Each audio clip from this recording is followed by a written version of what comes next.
It is a great and humbling privilege for me to be part of this year's World Christianity Conference. As you can all see, my topic is the gospel and the African culture, a Neutrosophic reconciliation of Biancato and Kwame Bediako.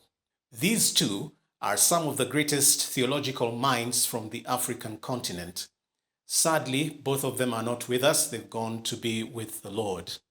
You all can agree that within 15 minutes, it is impossible for me to capture for you everything that I have raised in my paper.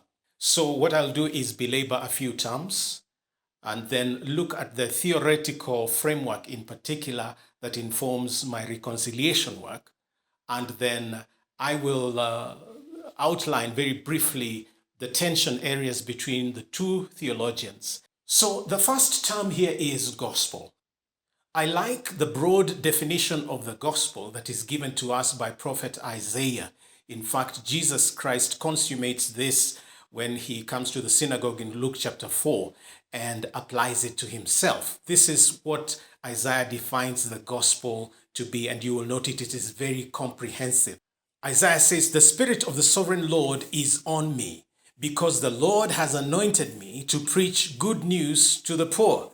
He has sent me to bind up the brokenhearted, to proclaim freedom for the captives and release from darkness for the prisoners, to proclaim the year of the Lord's favor and the day of vengeance of our God, to comfort all who mourn and provide for those who grieve in Zion, to bestow on them a crown of beauty instead of ashes, the oil of gladness instead of mourning, and a garment of praise instead of the spirit of despair."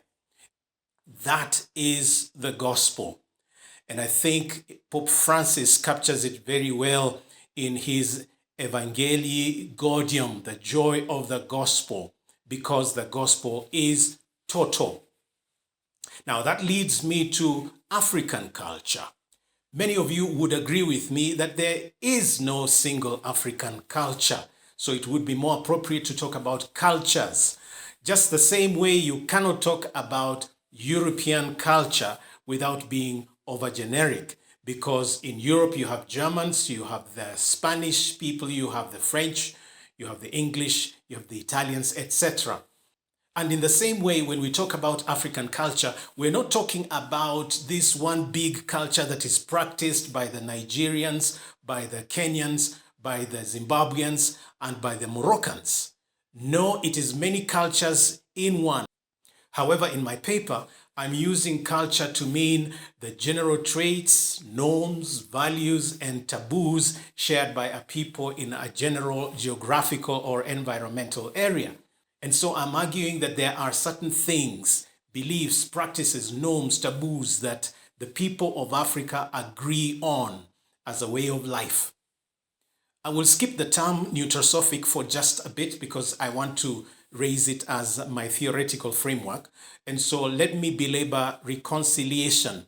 By reconciliation, I mean the restoration of friendly relations, especially where such relations have been broken.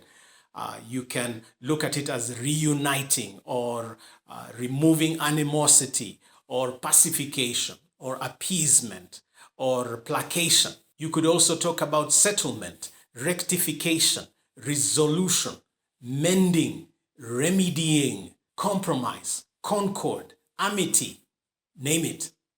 But one particular word caught my attention when I was looking at the meaning of reconciliation, and it is the equivalent of propitiation.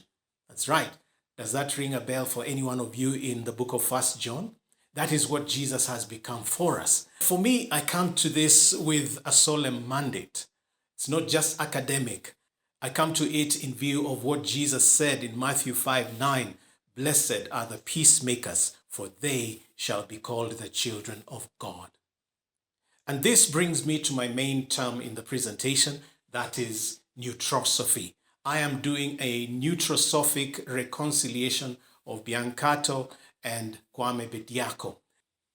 So Neutrosophy is a branch of philosophy introduced by Florentin Smarandash, who came up with the term in 1980. You can read about the term, but Neutrosophy studies the origin, nature, and scope of neutralities, as well as their interactions with different ideational spectra. Now you're looking at how ideas relate to one another. Neutrosophy considers a term, proposition, argument, theory, event, concept, element, substance, position, or entity A in relation to its opposite, anti-A, and that which is not A, that is non-A, and that which is neither A or anti-A, which is often denoted by the term neut, N-E-U-T, so neut A. Now, most of you are used to presentations that employ PowerPoints and all these modern technology, but I want to treat you to something that is not PowerPoint. In fact, in view of my visual handicap, sometimes I think PowerPoints are a little segregative. And so I came up with my own way of illustrating Neutrosophy to you. So I cut some pieces of wood and came up with this. So this is a Reuben thing. Don't look for it in the work of Smarandash or any of the other guys. But this is my tactile way of illustrating Neutrosophy to you. It builds from Hegel's thesis and antithesis and leading to the synthesis, but Neutrosophy stretches that dialectic to include a lot of different ideational options. And I want you to look very carefully at this now. So ordinarily, if you were to take this as a straight line, interrupted by these 3 points, perhaps you can ignore this for now. You would say, in regular Greek logical categories, you would either have an either and or, and usually they'll come up with something in between called the excluded middle. Now for Neutrosophy, you escalate this to 3 main poles, and we will be drawing our reference to the 3 poles. So supposing you are analyzing what a theologian said, ordinarily you would come up with what they say as either true or false. True or false. And that is how most of us think.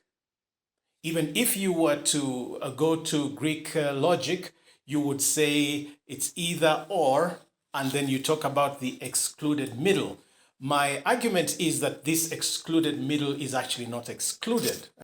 In Neutrosophy, you would have true represented by T, and then false represented by F, and then you would have this middle position as indeterminate represented by I.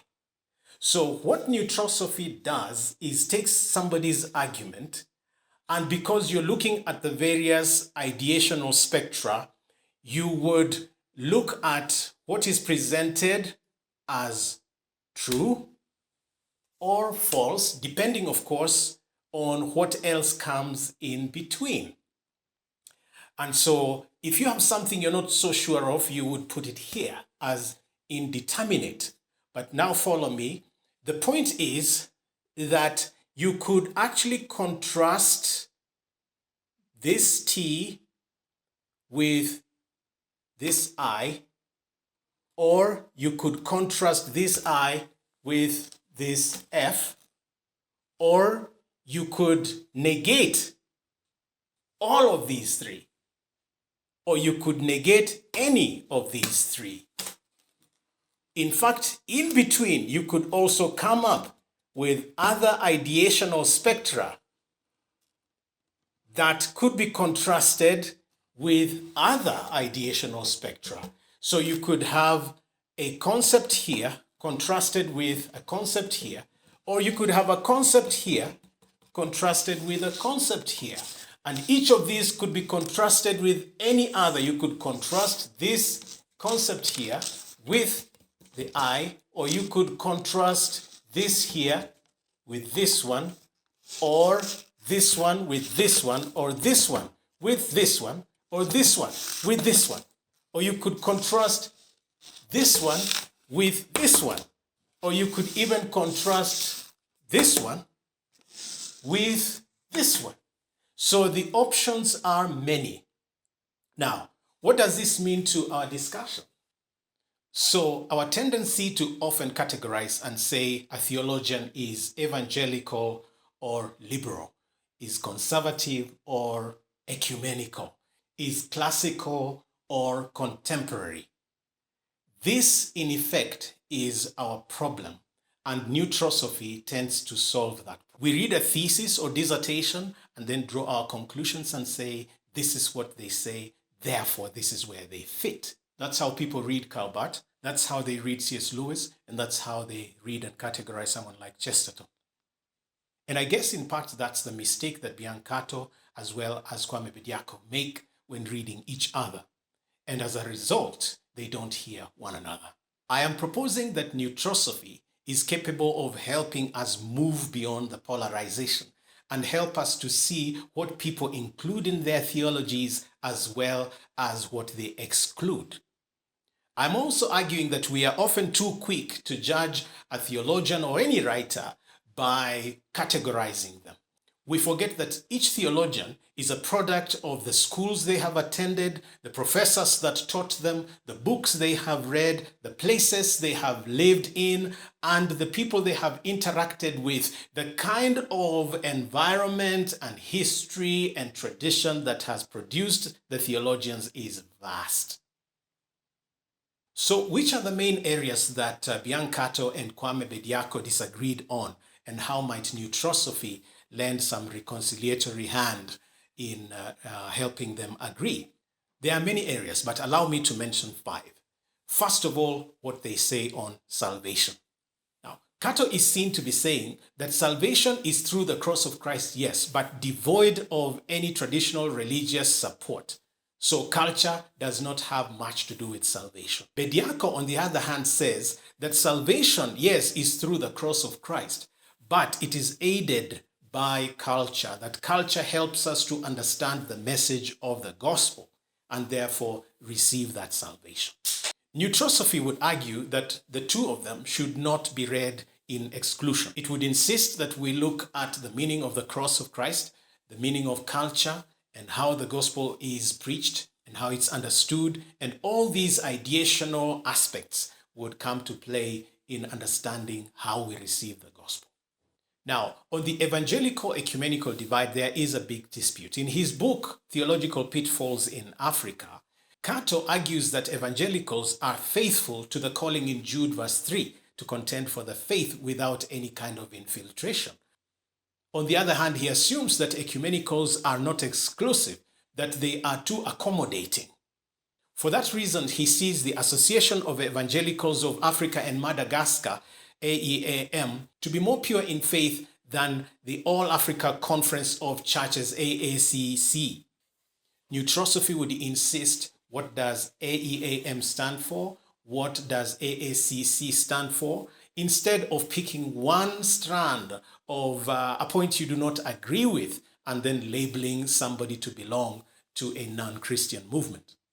Bediako, of course, argues that this is a little too narrow and actually dangerous. Neutrosophy would say, let's bring them to the table. And how would Jesus do it? What do other people say about this? Instead of simply categorizing. On the supremacy of the Bible, Cato goes the way of sola scriptura and sola fide. Bediako considers that you can have sola scriptura and sola fide, but only as understood by culture. On cultural relevance, actually there is a big problem because Cato admits that blood sacrifices and other African practices could point one to salvation, to a better understanding of the gospel, but then goes ahead and refuses adherence to culture. His fear is syncretism. Bediako would say, wait a minute. Just like the Jewish culture pointed to the salvation story, so would a lot of the African traditional practices, what Mbiti would call preparatio evangelica.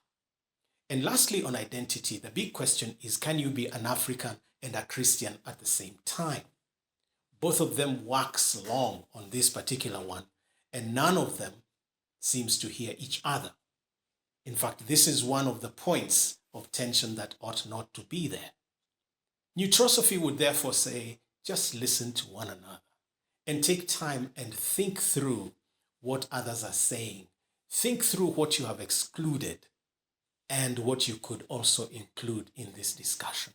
Allow me to bring this to a close by asking my wife to read to you the conclusion of my paper. I'm hoping that this dialogue can continue.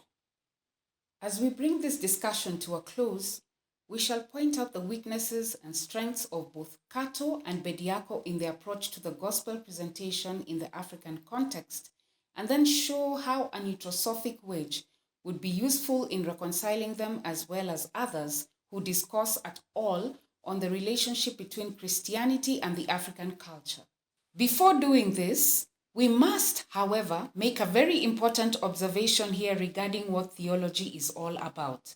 Both Cato and Bediako, but especially Cato, seem to occasionally equivocate on what theology is. I am not just talking about their tendency to imply that by theology they mean Christian reflection on God's revelation, but that both very frequently forget that theology is not the same as God's revelation. They do not apply sufficiently the understanding that the term theology simply means what we think about God or our words about God. This includes our words about the Bible and our words about culture in relation to God. Any thinking, doctrine, formulation, reflection, construction, theorization, publication, etc. about God is simply what we make of or understand about God. My insistence here is that as long as it is a reflection, opinion, observation, position, comment, imagination, formulation, etc. of what we believe we know about God, then it is bound to be incomplete. For this reason, every conclusion from the thesis of both men, Cato on incipient universalism and Bediako on theology and identity, are significant additions to the discourse, but they are not God-breathed, and neither are they the final word on African theology. This fact should encourage a sense of humility on the part of anyone who writes, preaches, teaches, or debates on anything about God. While God has clearly and exhaustively spoken in the Bible to all humanity, it is naive to imagine that everyone around the world can simply pick up the Bible and instantly understand the mind of God and then tell others around him exactly what God meant to everyone by the specific passage in view. Even if one were to simply translate biblical idioms into African languages and explain them without transferring applications, as Cato advises, of something like the parable of the mustard seed, the hearer, shaped by different circumstances and comprehension ability, will get different meanings. Even if a scripture were to be taught in context, both the influences of the teacher and those of the recipient of the message would make it hard to imagine a uniformity of comprehension, let alone application. For this reason, neutrosophy, or lack of its application, we must accept the contributions of both Cato and Bediako as pilgrim attempts to explain, defend, and protect the faith as custodians of it. Both are important apologists of the purity of the gospel, as well as its relevance to a continent that lives with an ambivalent approach to Christianity as a religion. Thank you very much.